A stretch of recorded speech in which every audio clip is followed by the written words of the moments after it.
So we sat at the table, him and I, and we started drinking and drugging like we had, I don't know how many times before. And that night, Mike died. You're listening to Push Each Other to the Top, a podcast about recovery, resilience, and what it means to keep going. I'm Jonathan, and this is the first episode. You'll hear from Brent, a raw and honest story of addiction, identity, faith, and healing. This isn't polished, it's real, and maybe it'll help you or someone you love feel more connected. Hello, everyone. Welcome to our podcast. We're excited to start off today. It's going to be real casual. We don't know a lot of what we're doing. At least I don't. Maybe Brent does. But I just wanted to just welcome all the viewers and listeners out there. And I'm really excited to spend some time together. And we are father and son, although you notice that we don't have the same last name. And so we'll talk about that at some point too, and how we got together. But I'm really excited about starting this, and this is something I've wanted to do for quite a while, and just kind of record some of the things that I've gone through and the things that I've faced. And I mean, what I have in mind is really to try to help people. I mean, my experience is something that I consider very, very valuable, and I want to share that experience with people to give them some hope, to know that no matter where you're at in your life or whatever obstacles that you face, you can get through it. And I'm going to share some of those things that I've done and some of those places that I've been to walk through that and to walk through that sober, without any crutches or any other substances, and just with the help of other people and my higher power, I've been able to face a lot of those things. And so I just feel like I have a lot to offer, and hopefully some solutions for people out there, to give them the hope and the courage and the strength to walk through those difficult times. awesome. I love that. Yeah. And I've been so fortunate to have conversations with Brent, and he's shared some stories, and I just thought, you know what, I think the world could really, and I agree with you, I think the world could really use your advice and stories, and if not, even just for our own families, right? Right. I would love my children and grandchildren to understand these stories, and because I think there's some principles that apply to the broad spectrum of people. So I'm really excited. Now, I think we talked about this before, but I think some of the intention here was to walk through those 12 steps and to review that, and those, or 12 truths, sometimes I think they're referred to, and tell your journey, stories that you may remember from helping others and sponsoring others along their path. And so I think that's kind of the intention here, is to, start from the beginning, and maybe the beginning is even before step one. So, yeah. Right. Well, first off, I want to say that this is, my story is involved with a lot of addiction and the recovery from addiction, the 12 steps from Alcoholics Anonymous. There's no way that I represent Alcoholics Anonymous in any way, shape, or form. I'm going to refer to the big book from time to time, and I'm going to talk about how what my journey was like and how I walked through those 12 steps. Jonathan brought up the fact that he would just like to hear kind of how I walked through those steps, and my journey through that work. A lot of times in the program, you're going to hear a lot of people talk about this is a program of action. This isn't sit on your butt and try to figure it out. There's what we need to do is what I needed to do was I need to get up, brush myself off, and walk through these difficult times. In the beginning, of course, I was really sick. I was bankrupt spiritually, mentally, living in a borrowed pickup truck. I mean, I had nothing really grab a hold of. But the story always starts. I just kind of briefly want to talk to people about, and I don't want to dwell on the past too much. I really like to talk about the positive things, or the things that motivate me today to stay clean and sober one day at a time. Uh, but you can't forget where you came from, and I think it's important that I don't forget that, and I want to share a little bit about that with you guys. You know, I always love it when you go to a speaker meeting and the guy says, "Oh, when I was 2 years old," and Like, oh, this is gonna be it's gonna be a long meeting. I don't want to, I don't want to bore everybody with every little detail of my life, but Yeah. at the same time, I want you to get some kind of feeling for what it was like, and the reason I want to do that is if you've got a similar situation, we could be successful. If I could do it, you could do it, basically. So, I grew up in a home that involved a lot of alcohol. My dad was a very violent alcoholic. Uh, I was the youngest of three boys, and I was 5 years younger than my oldest sibling, or my next to oldest sibling. And so I was kind of the baby of the family. So I got to experience and see a lot of abuse, and a lot of violence, and things like that. Uh, I always had a hard time at school. I didn't know it at the time, but I believe that I'm dyslexic. I had a learning disorder, and school was just not a safe place for me. I could remember coming home and trying to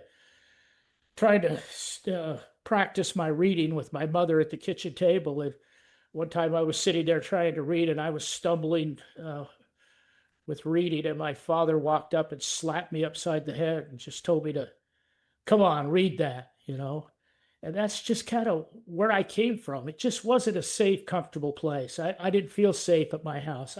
I didn't feel safe at school. I I felt safe. I grew up in an area where there was a big park behind my house, and I spent a lot of time in that park. In the summers, I slept out in my backyard every night. We always went out to the park, and you know, raised all kinds of heck and got in trouble and blah blah blah. But out of that park was a baseball diamond. I loved baseball. Baseball to me was a place where I fit in. I belonged. I got on that field and I was just the same as everybody else out there. And I liked it because the more I gave, the more I got back. And I was a pretty successful baseball player.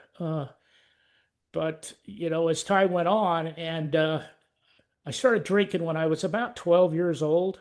You know, Mm. I'd go downstairs, and my dad had a bar in the basement. I'd go down there with a honey bottle, and I'd take I'd take a little shot out of every bottle he had down there because I didn't want to get caught. So I just mixed all this booze in this bottle, this honey bottle. And then every Friday night when I was in junior high, everybody went to the show house. It was called the arcade. It didn't matter what was playing, everybody just went. And that's where we hung out. And I'd take this honey bottle with me, and I'd buy a Coke, and then I'd squirt this booze into my drink. So I thought I was pretty darn smart to come up with the honey bottle idea. But you know, I Wow. I and when I drank, I'll never forget the first time I drank. It was like I was 10 foot tall and bulletproof. Now, I want you to understand that I grew up in fear all the time. I lived in fear. I was afraid of everybody and everything. It was so uncomfortable. But the first time I took a drink, the first time that it hit my bloodstream was when I no longer felt fear. Fear disappeared. It was like a magical pill. It was unbelievable feeling that I got to experience the first time in my life. And so I made a decision right early on. Man, I was not, every day that I could drink, every day that I could take this medicine and feel like I felt, I was going to take it. And I pretty much did that. for a long, long, long, long time. But skipping forward, and like I said, I don't want to dwell a lot on the past. But the next real big event that happened for me is when I was a sophomore in high school. I didn't go to school much. I just didn't get school.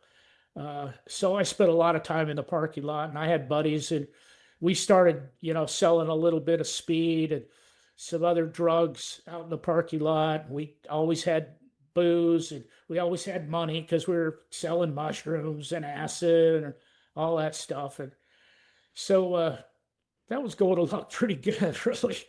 But I came home from school one day, and I walked in the door, and my mother said, "Well, got some news for you." And I says, "Well, what's that?" She says, "Your girlfriend, Stephanie was her name, is pregnant."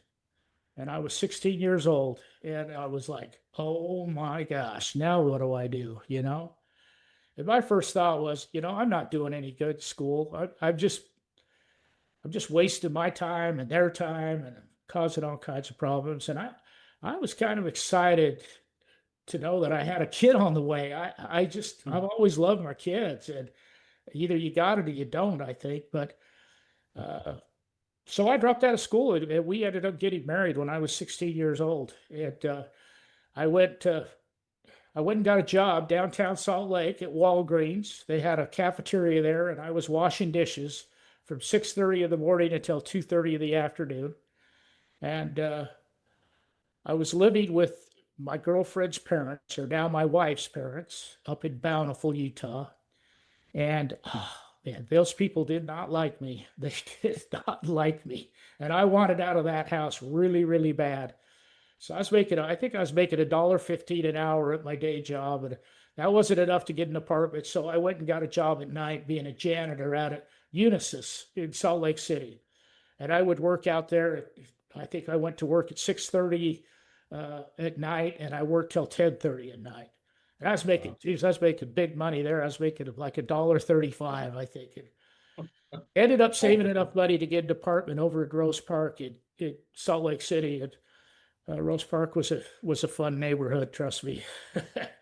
And we got an apartment over there. And every night I'd come home from work, there was my mother-in-law sitting there with my wife. And oh, she was a good LDS woman. And I knew how to get rid of her. All I had to do was pop a beer and light a cigarette, and that woman would run to the car. So it's her fault that I'm alcoholic, I think. Oh, I see. So anyway, that marriage didn't last very long. I was divorced by the time I was 18 years old. And then I was just I went and got an apartment up in out in Salt Lake, and got another job working at a mill and a cabinet building shop. And anyway, I didn't have anybody looking out for me. So I was just like drinking every night, and I didn't have any furniture. She took everything.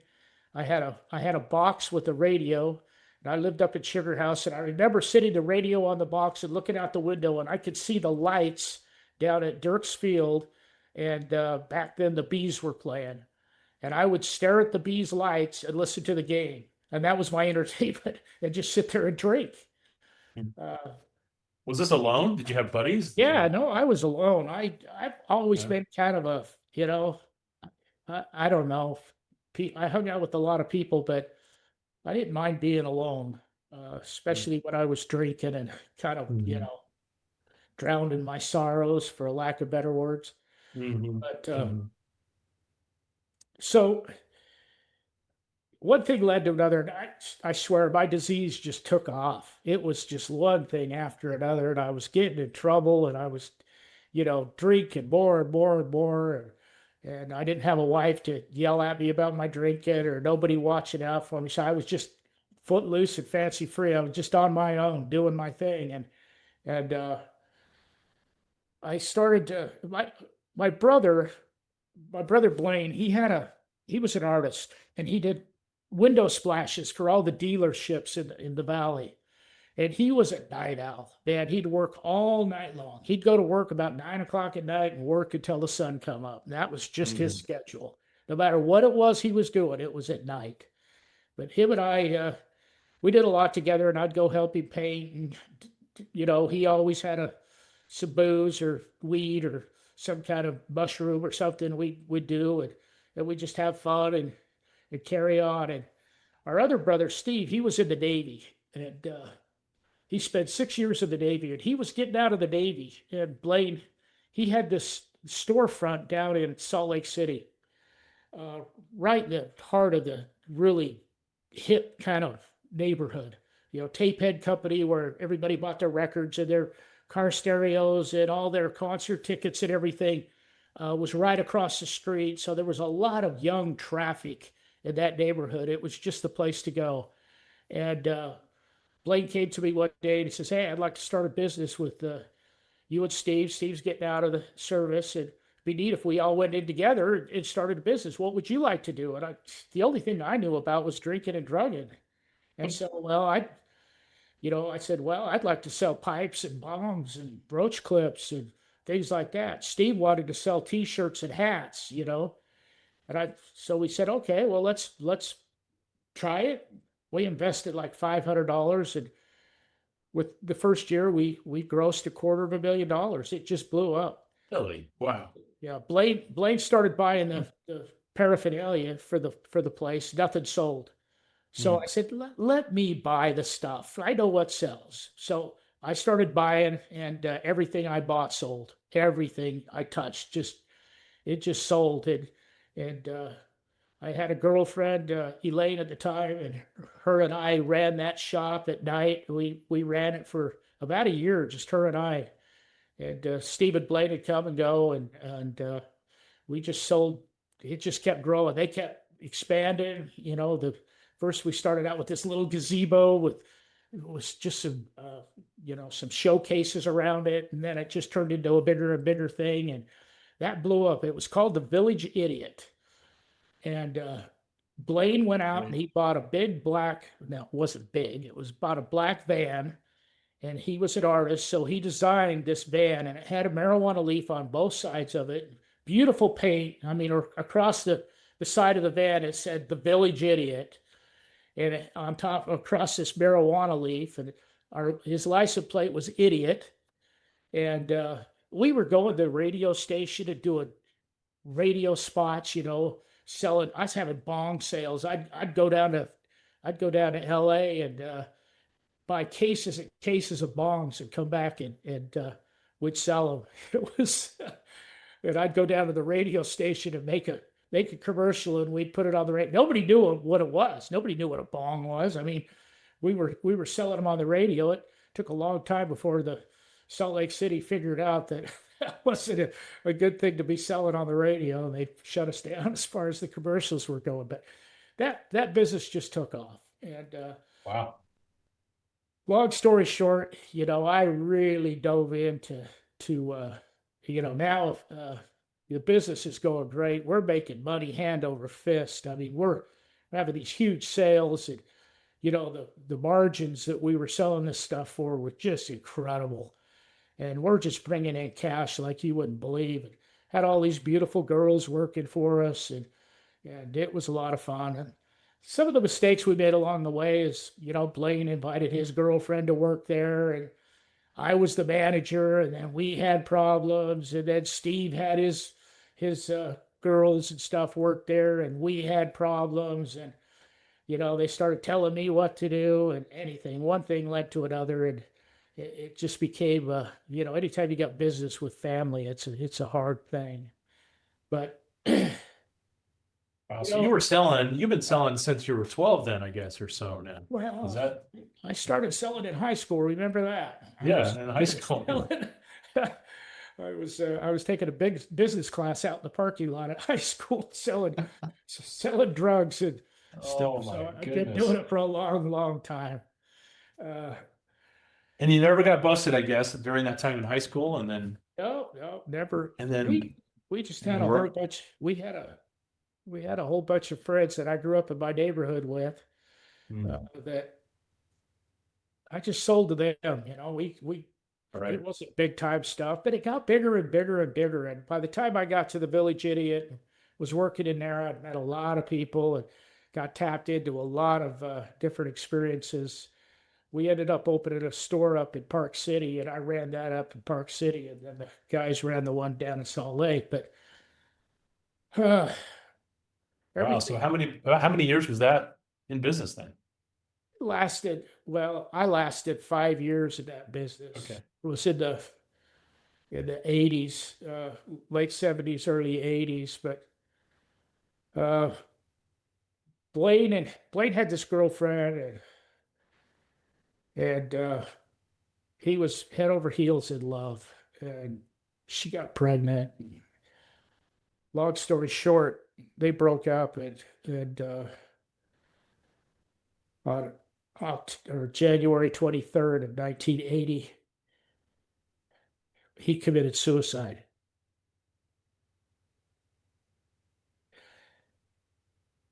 And 2 days before his 30th birthday.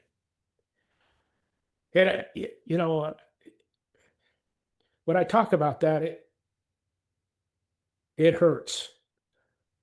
How many years ago was that? And it still hurts. It still brings me a lot of pain. Blaine and I were really, really, really close, and I love that man. And it was just such a waste. He had so much talent. He was so talented. And so that just left Steve and I to run the businesses. And Steve and I, we had a hard time getting along.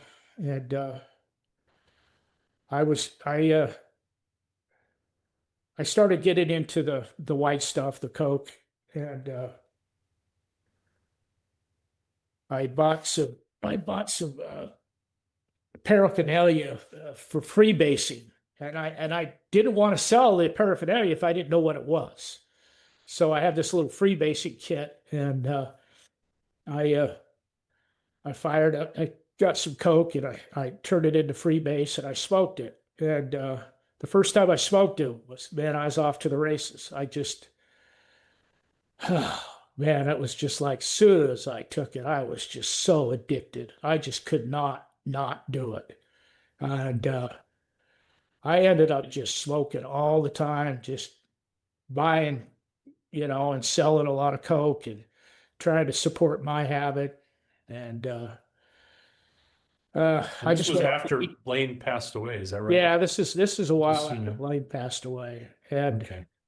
so I ended up just I just ended up blowing that whole business. I would have smoked the whole thing up. Hmm. Steve ended up selling me I sold him my portion of the business for $1,000 so I could get high. And just a sad, sad, sad deal. Uh, I had some buddies that tricked me into I always weighed about 200, 205 pounds. I was always really stocky, and uh, I had some friends. I was down to like 140, and I had some friends tell me that I had a shipment of coke coming in, and it was up at Bear Lake, and they had a condo. They wanted me to go sit in this condo, and then they were going to bring the stuff to me, and blah blah blah. Well, come to find out, there was no deal. There was nobody coming to bring me anything. What they did is they took me up to Bear Lake and put me in this condo and dried me out for a week, and Oh, it wow. probably saved my life. Uh, I didn't smoke. I've never smoked again. After that Wow. experience, and I was able to get away from it. I snorted it after that, but I never ever smoked it again. And Mhm. so while this was all happening, Elaine, who I was working with at the Village Idiot, we hung out a lot, dated for a long, long time. We were pretty inseparable, and we ended up getting married and having two kids, two boys. And I tried to clean up the best I could, and because I really wanted to have a family. We ended up buying a house up in Bountiful and raising those two boys. But by this time, my drinking, I kind of got away from the drug scene quite a bit. I mean, I did a little bit here and there, but Yeah, I just turned more to drinking, and I was working with my dad. My dad had a construction company. Uh, he was doing a bunch of remodels for First Security Bank, and he was in the union, and I joined the union and all that stuff. And I was working. I was a carpenter and went to apprentice school, blah blah blah. And, you know, but I wasn't really into it. I was like, yeah, I liked it. It was good money, but it wasn't who I was. And along the way, I got hurt at work. I was carrying uh, double sheets of sheetrock, 5/8 sheetrock, and I dropped it. It slipped out of my hands, and I reached down and grabbed it with my left arm. It yanked my shoulder right out of place. It's just bad. Anyway, I had to have 3 surgeries, and I was off work for 2 years. And Whoa. the whole time I was living at home with these kids. I was on workman's comp, and had all these pain pills, and I'm taking pain pills, and I'm drinking every day, and I didn't have to work, so my disease just ran rapid. There was just no stopping it. So there's a lot of things that happen along the way, and I don't want to. Maybe later on we can kind of touch base with some of that more details. But what happened is I just crashed and burned. I came home one day, and the wife walked in the door, Elaine, and she looked at me and she says, Brent, I'm not going to live like this anymore. You drink every day. Uh, I'm tired of your drinking. Uh, you don't do anything. You cook, you clean, but that's it. She goes, I don't want to live like this anymore. I want you to leave. Hmm. And I'm like, what? You want me to leave? I'm a good husband. What are you talking about? And she says, well, she goes, the only way I want you back is if you go to treatment and start working the 12 steps of Alcoholics Anonymous. Wow. I just like, you bumped your head, girl. That ain't ever going to happen. There's just no Hmm. way I'm going to do that. Hmm. So she kicked me out, and I moved. I knew she wanted me back, right? I was just so confident that as soon as I was gone for a little while, she's going to miss me. I was that dishwasher back? Yeah. It was quite a catch, right? Really. But so I moved in with a buddy down the street from me. His name was Mike Carley. And Mike had a house just down the road, less than a mile away from my wife's house or our house. And Mike was a truck driver, so he was gone quite a bit. And when he'd come home, he'd be home for a couple, a week or so on, at a time. Mm-hmm.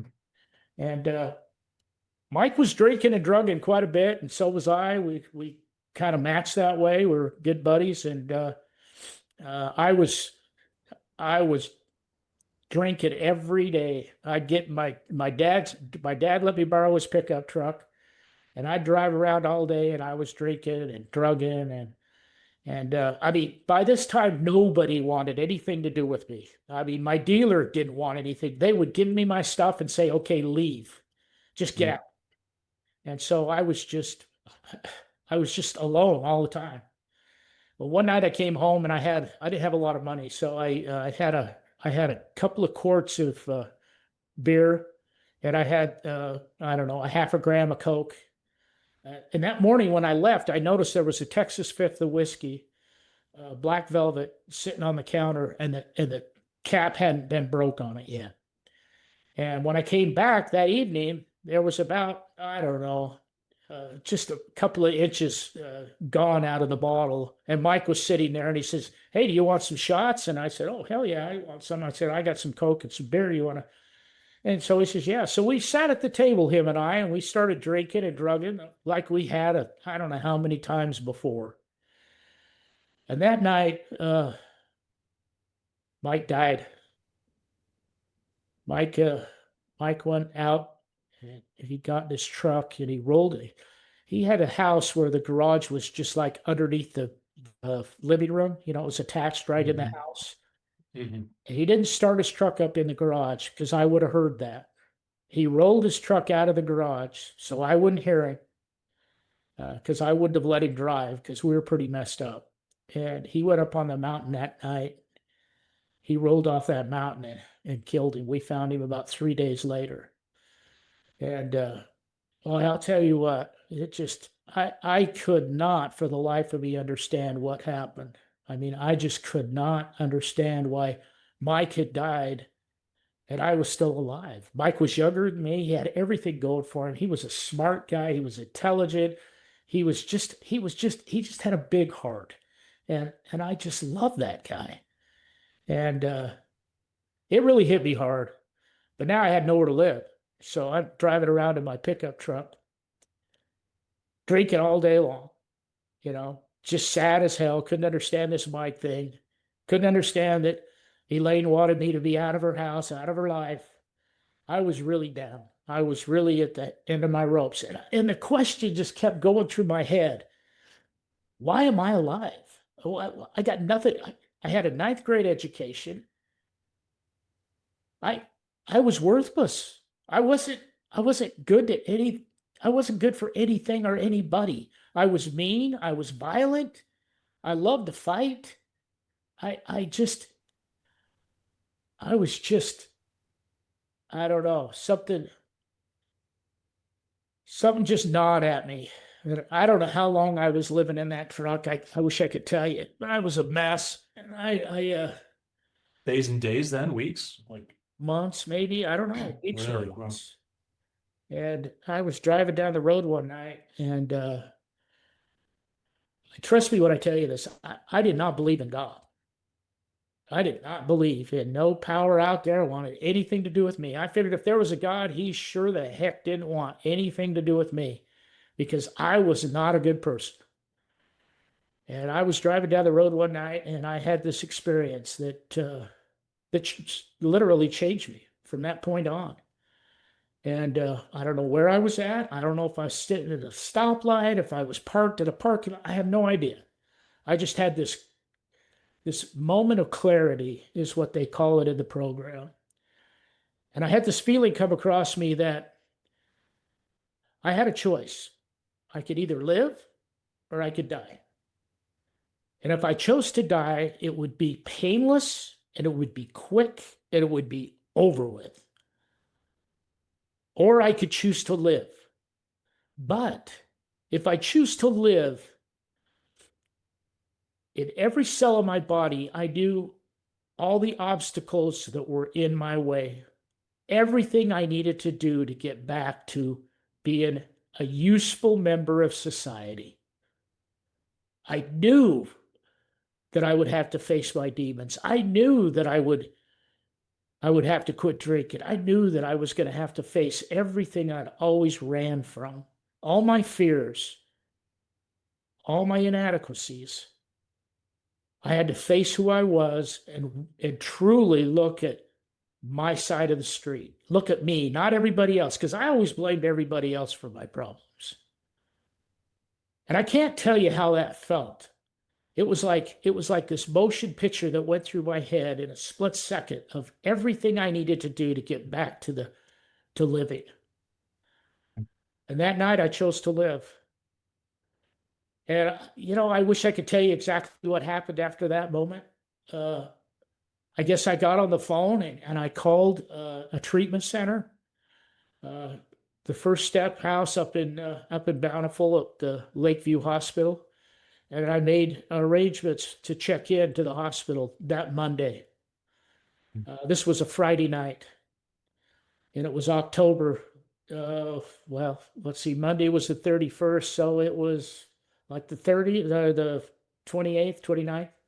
Anyway, I called Elaine up and I told Elaine, I said, hey, this is what I'm trying to do. I said, I just called the hospital. I've made arrangements to go into treatment. They don't have a bed open until Monday. I said, I need a place to just crash. I said, can I come and stay on your couch and go through the withdrawals and then Monday I'll go to treatment. And she says, yeah, I guess. Yeah. She wasn't happy. She was angry. Mhm. And so I showed up, and she was trying to just survive. So she had a yard sale uh, Saturday morning, and she had a whole bunch of our friends come over. And trust me when I tell you this, I was going through withdrawals, and I was sick, sick, sick on that couch. And I laid on that couch, and they're moving furniture, they're moving all this stuff. And every time one of them walked by me, they just looked at me with total disgust, which I don't blame them. But boy, it sure hurt. It hurt. Mhm. And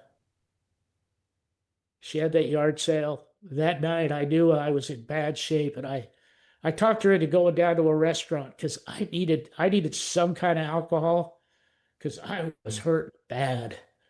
And went down to La Frontera and tried to eat. I hadn't eaten in a long, long time, and I ordered a beer. It was beautiful beer. It came in a frosted mug. It was fabulous. That was October 30th, on a Sunday of 1988. And I had that last drink, and that was it. I haven't drank or used a drug since. The next day was October 31st, 1988. Let's see, October 31st, 1988. Now, that was Halloween. Okay, that was a big holiday for me. That was big. I love Biggest one yet. Halloween. Huh? I always had the best parties on Halloween. But Wow. I got up to go to the hospital to check myself in. And I'm driving to the hospital, and I remember, or Elaine was driving me to the hospital. And I remember thinking, I just had this clear thought, I can't go into treatment today. It's Halloween. I got to see the kids in their costumes. I can't go in. And it's the first time I caught myself in a lie. Mm. It was my disease talking. It was that voice in my head that was trying to kill me. Mhm. And it was the first time I said, oh, no, no, no, no. You're going. You're going. And I walked up to that hospital, and I'm here to tell you, when I opened that door to walk into that hospital, I knew right then and there my life was going to change. I don't know how it was going to change. I knew when I walked through that door, all my friends were gone. The people I hung out with were gone. I was done living the life that I had lived. I loathed who I became. I hated who I was. I could not look in the mirror and brush my teeth at the same time. I couldn't stand looking at me. Mm. I didn't have a lot of hope. I walked in So that. What's that? help me understand. So, and maybe I can't unless you've been there and done that, I guess. But there's this motivation to live, this deep hatred for yourself. What was it that brought you through that hospital? Like, what got you through those doors? What was in the what made you go in? Like, what?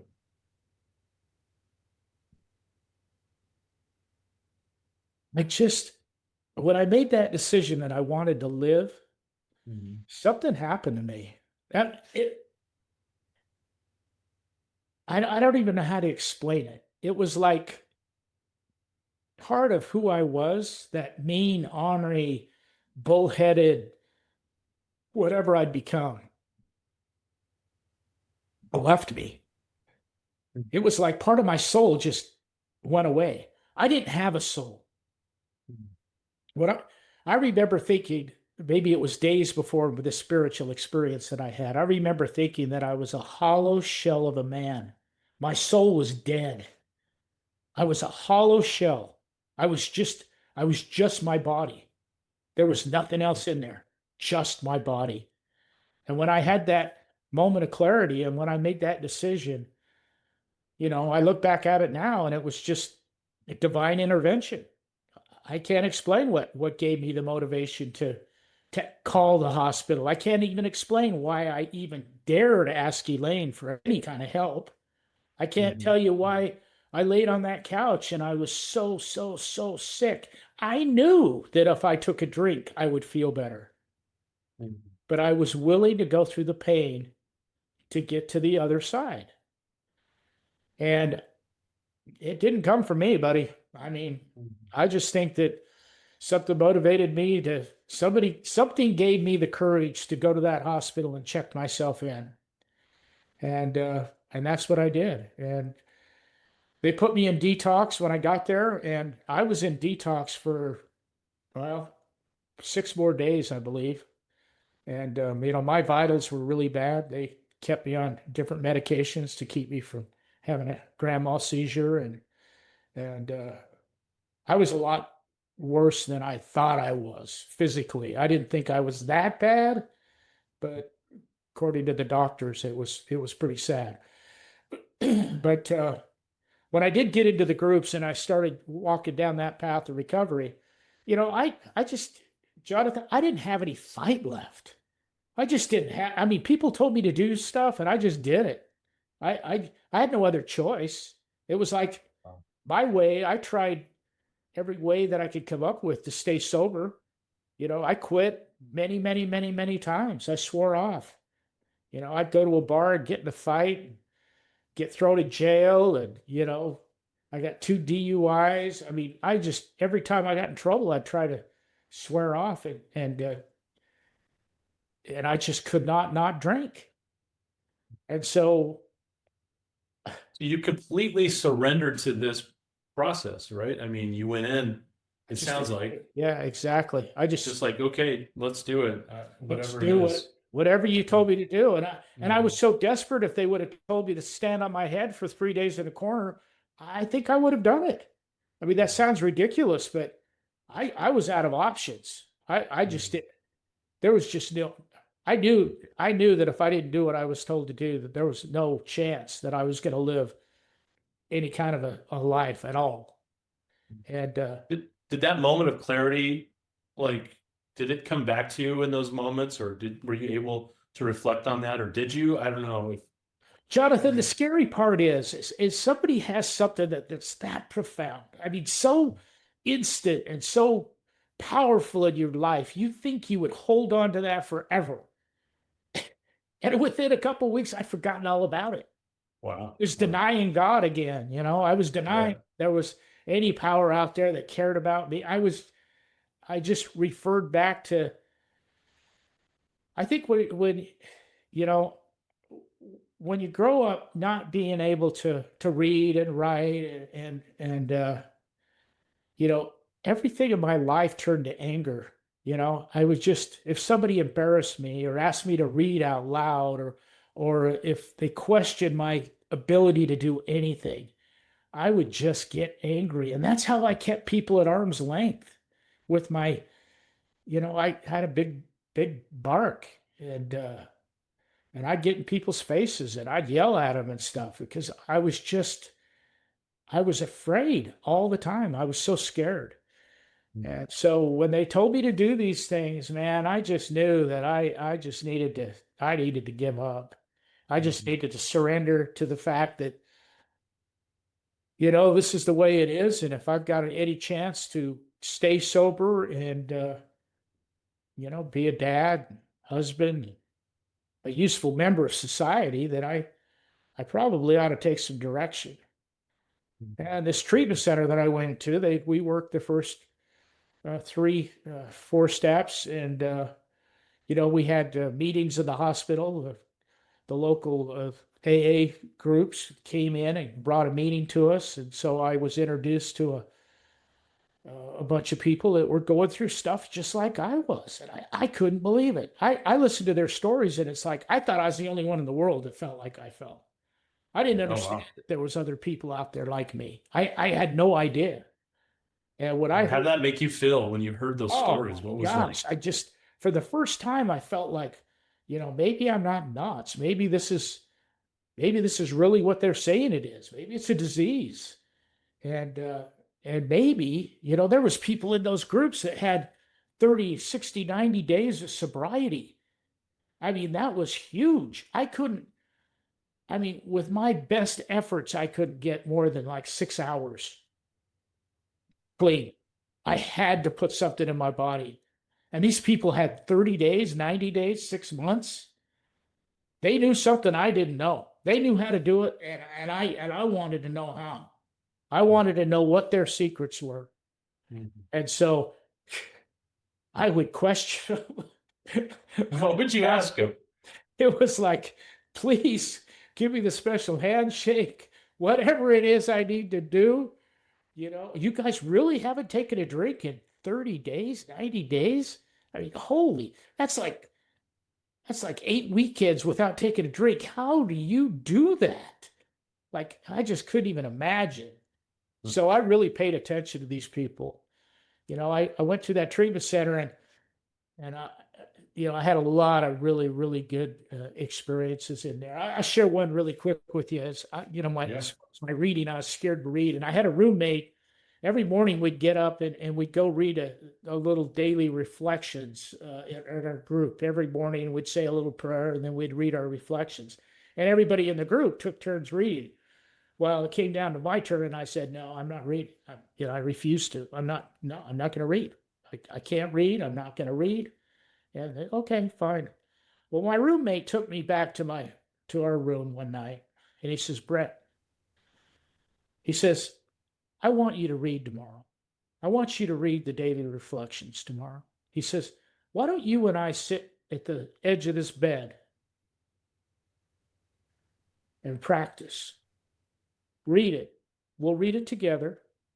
We'll make sure that you know every word. You're not going to have any problems." And we sat there, and we read. And the next morning, we went out and got in that group. And I read.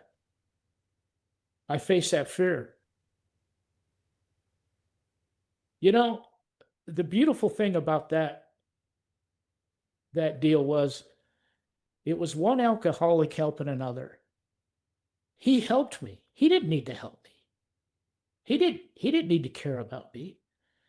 But for whatever reason, he understood that he could give me the courage and the strength that I needed to walk through that fear. And so that's what I did. And that's been my journey this whole time. It's just one alcoholic helping another. One thing I always say to others in recovery is we push each other to the top. We help each other. We don't badmouth people. We don't judge people. We don't push them aside and forget who they are. We grab them and we push them to the top. We want them to be successful.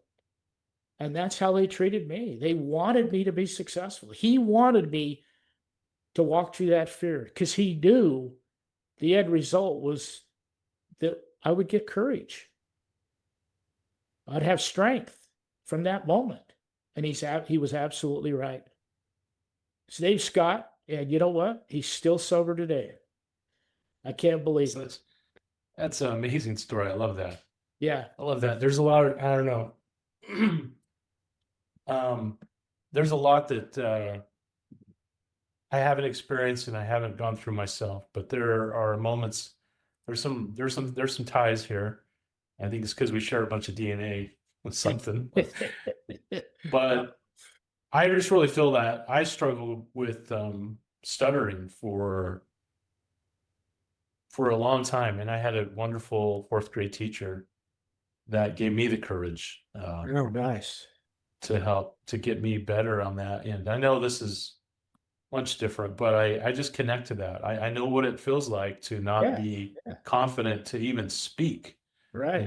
and so yeah, that's beautiful. That's You had to beautiful. live in that fear. You know what that fear is all about. That's exactly what I experienced when it was always my big secret that I couldn't read. It was always something I hid.